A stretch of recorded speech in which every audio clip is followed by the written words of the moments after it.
Hey everyone, and welcome to this explainer designed specifically for emergency physicians and intensivists. Today, we're diving into something we've all wrestled with during a chaotic resuscitation, the bicarbonate dilemma. We are critically evaluating a practice that is honestly as old as critical care itself.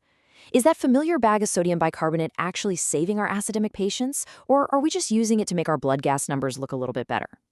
It's a debate that's been suspended between physiology and empiricism for decades, but recent high-quality trials have finally given us the data we need to clear the air. Our clinical roadmap for today is pretty straightforward. First, we'll unpack the bicarbonate dilemma itself, then compare two distinct approaches, routine administration versus targeted AKI use. After that, we'll ask a really important question about whether we're deferring or completely denying dialysis, and we'll wrap the whole thing up with key home messages in our references. All right, let's jump right into Section 1, the bicarbonate dilemma. You know how it goes. Severe metabolic acidosis in the ICU is almost never a single etiology event, right? It impairs cardiac contractility, it completely blunts vasopressor responsiveness, and it promotes arrhythmias. It's bad news. But the fix isn't always as simple as just replacing the missing buffer. And this brings us to a really fundamental question. When we push bicarbonate to force that arterial pH above 7.20, are we actually modifying the underlying disease process? Or are we just building a physiological bridge that doesn't actually offer any real patient-centered benefit? To really understand this, we have to look at the physicochemical side of things. These Gamble diagrams beautifully illustrate the Stewart approach to acid-base equilibrium. See, adding hypertonic sodium bicarbonate increases the strong ion difference. It does this by loading the strong cation, sodium, without adding a corresponding strong anion, like chloride. This effectively alkalinizes the plasma. But it absolutely comes at a physiochemical cost because you're carrying a massive osmolar and sodium load right along with it. So it's a trade-off. We have to weigh the undeniable allure of the physiologic rationale, restoring cardiovascular reactivity and fixing that terrifyingly low pH number, against the very real, very predictable metabolic harms. When we give bicarb, we're actively risking hypernatremia, we're tanking the ionized calcium, which ironically impairs hemodynamics on its own, and we're causing an acute bump in CO2 generation. And if the patient's ventilatory clearance isn't keeping up, well, that CO2 just diffuses right across cell membranes, and you've potentially worsened their intracellular acidosis. Moving on to Section 2, Strategy 1, Routine Administration. With all that physiology in the back of our minds, let's look at empirical administration. What happens when we just give it to everyone with a pH of 7.20 or less? Well, routine administration absolutely fails to confer a global survival benefit in unselected ICU patients.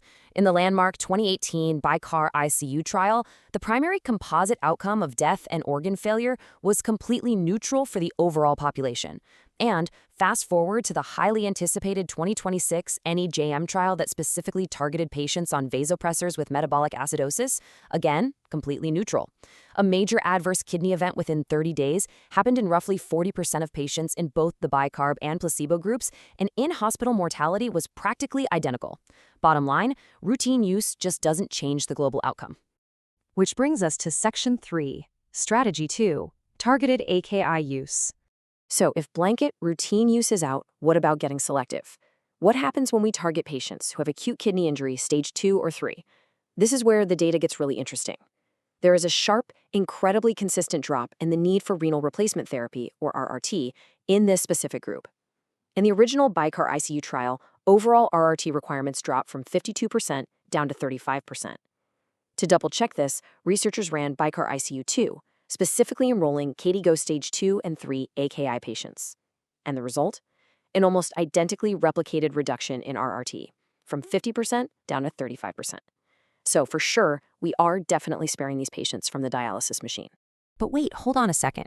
If we build on this with the latest NEJM data, we see something super important. Yes, there are reductions in RET use, but look at the Kaplan-Meier curves for in-hospital survival. They remain practically superimposed.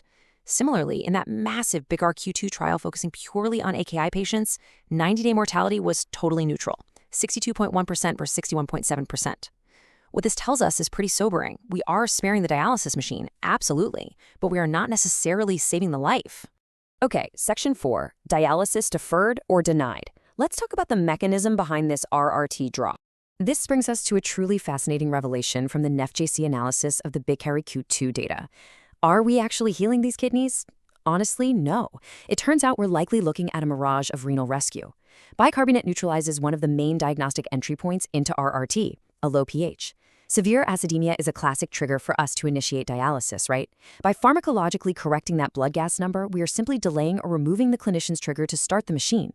In essence, we're treating the provider's anxiety, not the patient's biological kidney injury.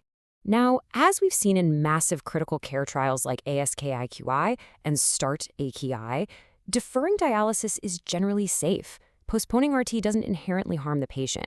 But we have to be honest with ourselves here. Fixing the pH number simply shifts the endpoint of provider intervention. The underlying physiology, the actual kidney injury, and the 90-day mortality remains stubbornly unchanged. Let's pull this all together in Section 5. Key home messages and clinical takeaways. So how do we actually translate this wealth of data to the bedside for our next shift? Step 1. Based on surviving sepsis guidelines and all this robust trial data, you should absolutely abandon routine empirical use if the pH is 7.15 or above. There's just no hemodynamic or mortality benefit. Step 2. Reserve your targeted administration specifically for patients with a pH below 7.15 or even 7.20 per some of the trials, who also have moderate to severe AKI, meaning stage 2 or 3. This is literally the only subgroup where you can safely use it as a bridge to avert or delay the need for dialysis. And when you do pull the trigger for those specific AKI patients, you need to protocolize your approach. Use a 4.2% intravenous solution. Infuse it in 125 to 250 milliliter aliquots over about 30 minutes, and strictly cap your maximum dose at 1,000 milliliters within the first 24 hours. Remember, your goal is just to push the arterial pH slightly above 7.30, and crucially, keep a hawk's eye out for those predictable metabolic harms we talked about earlier. Monitor for hypernatremia, consistently check the ionized calcium, and make sure the patient's ventilation can actually handle the extra CO2 load. Finally, Section 6, Bibliographical References. If you want to dig deeper, here is the essential reading list. To ensure your practice is rooted in the best data, we've synthesized the foundational BICAR ICU trial from The Lancet, the brand new BICAR ICU-2 data out of JAMA, the 2016 NGM vasopressor trial, alongside insights from NephJC and the surviving sepsis guidelines. This is the core evidence base behind the algorithm we discussed today. So, the next time you reach for that amp or bag of bicarb during a high-stress, chaotic resuscitation, I really want you to pause and ask yourself this. Are you making a physiological difference that actually matters to the patient's survival, or are you just making yourself feel a little bit better about the blood gas printout? Thank you so much for joining me for this explainer, and I will see you on the next one.